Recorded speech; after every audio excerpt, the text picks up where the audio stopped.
Shalom,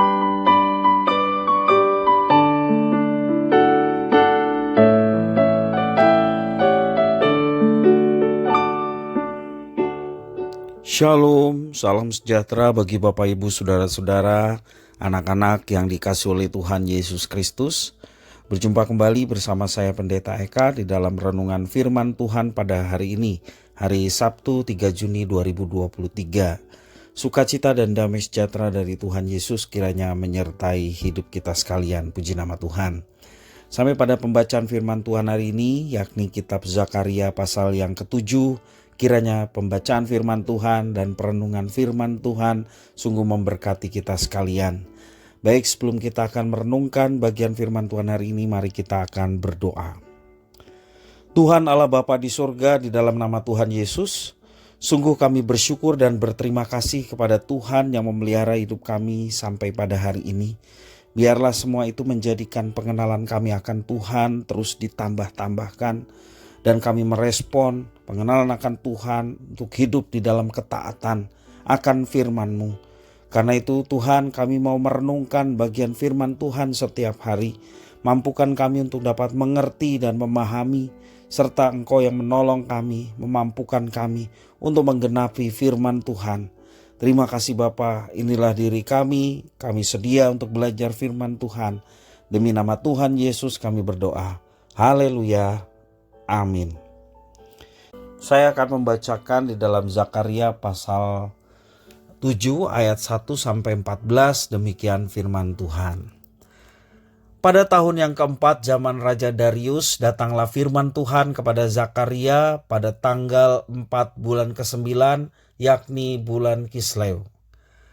Adapun penduduk Betel telah mengutus Sarezer dan Regemelek serta orang-orangnya untuk melunakkan hati Tuhan, untuk menanyakan kepada para imam dari rumah Tuhan semesta alam dan kepada nabi demikian. Haruskah kami sekalian menangis dan berpantang dalam bulan yang kelima seperti yang telah kami lakukan bertahun-tahun lamanya?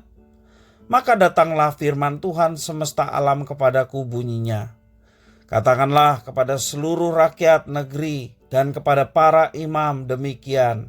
Ketika kamu berpuasa dan meratap dalam bulan yang kelima dan yang ketujuh selama 70 tahun ini, adakah kamu sungguh-sungguh berpuasa untuk aku?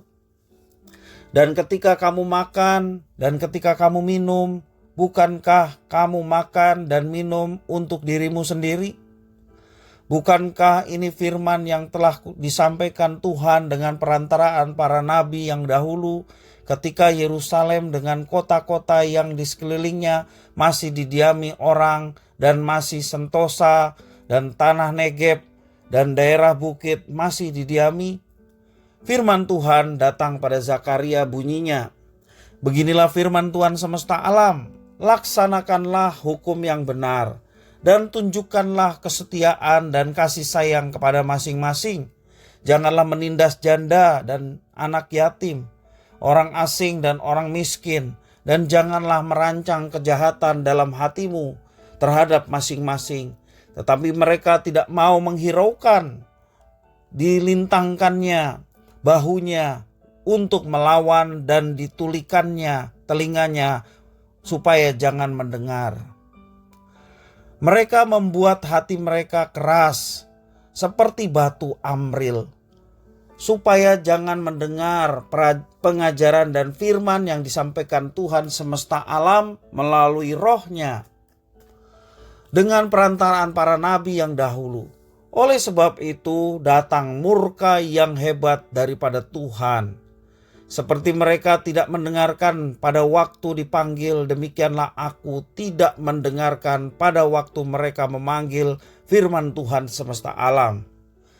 Oleh sebab itu, aku meniupkan mereka seperti angin badai ke antara segala bangsa yang tidak dikenal mereka.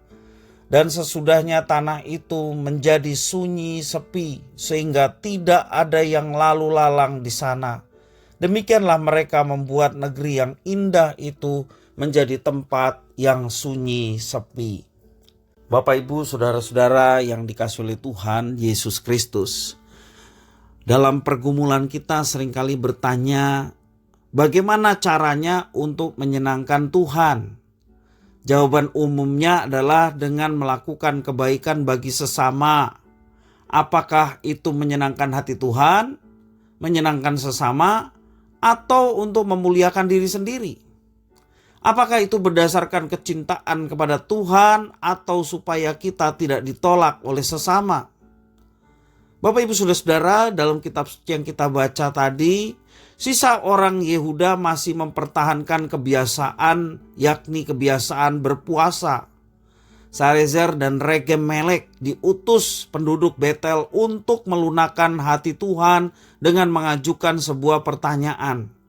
Pertanyaannya apa? Dalam ayat yang kedua sampai yang ketiga, pertanyaannya adalah, apakah umat Yehuda harus menangis dan berpantang dalam bulan kelima seperti tradisi yang diturunkan selama ini?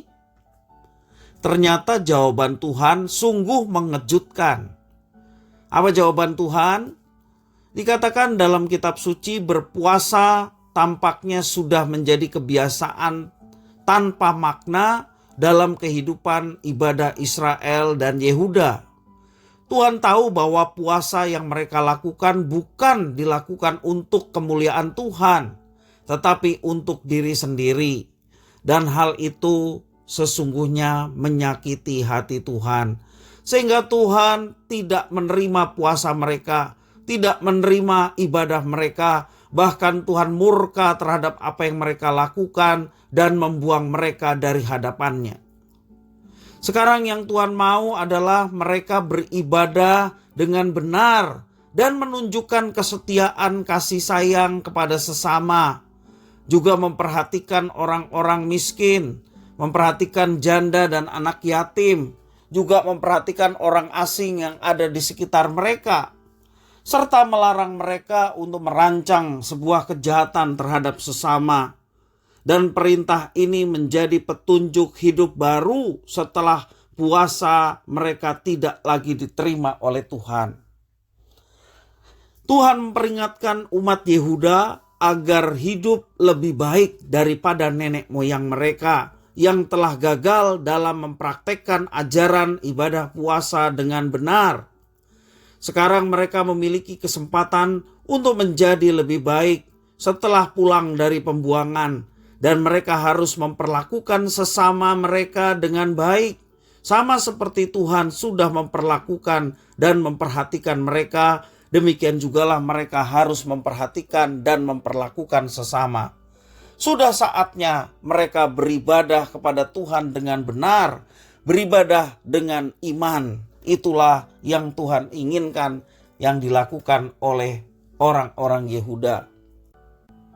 Bapak Ibu, saudara-saudara yang dikasihi oleh Tuhan Yesus Kristus, relasi kita dengan sesama akan baik jika persekutuan kita dengan Tuhan berjalan dengan akrab.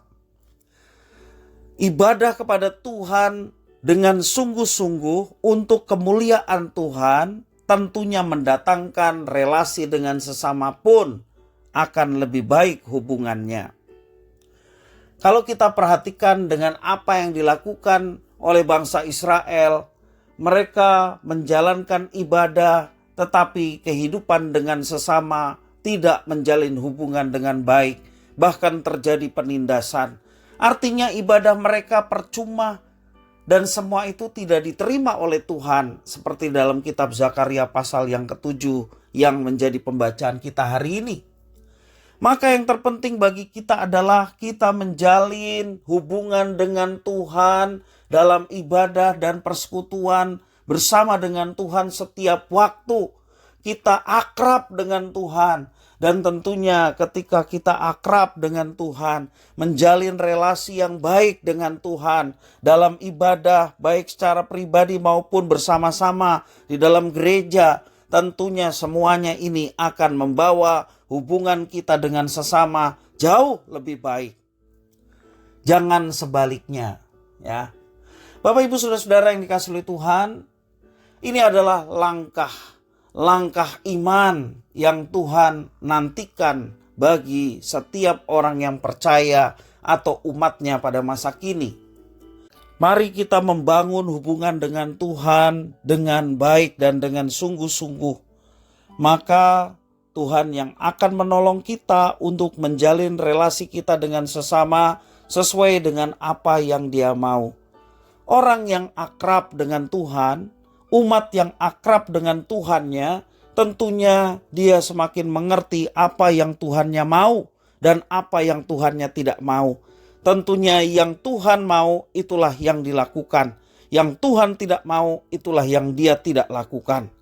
Hubungan dengan Tuhan membawa hubungan dengan sesama lebih baik. Kiranya firman Tuhan yang kita baca dan renungkan hari ini memberkati kita sekalian. Mari kita berdoa. Tuhan Allah Bapa di surga, di dalam nama Tuhan Yesus, terima kasih atas firman Tuhan yang Engkau berikan kepada kami. Biarlah kami sebagai umat Tuhan yang dipercaya oleh Tuhan melaksanakan firman Tuhan. Sungguh-sungguh kami menjalin hubungan yang akrab dengan Tuhan dalam ibadah kami, baik secara pribadi maupun bersama dengan umat Tuhan yang lain di gereja.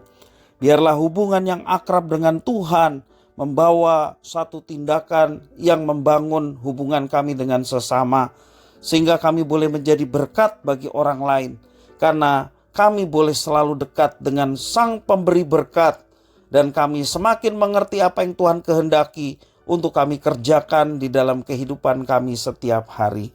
Terima kasih ya Tuhan atas firman-Mu. Jadikanlah kami menjadi pelaku-pelaku firman dalam kehidupan kami. Terpujilah nama-Mu Bapa, demi nama Yesus Kristus kami sudah berdoa. Haleluya. Amin.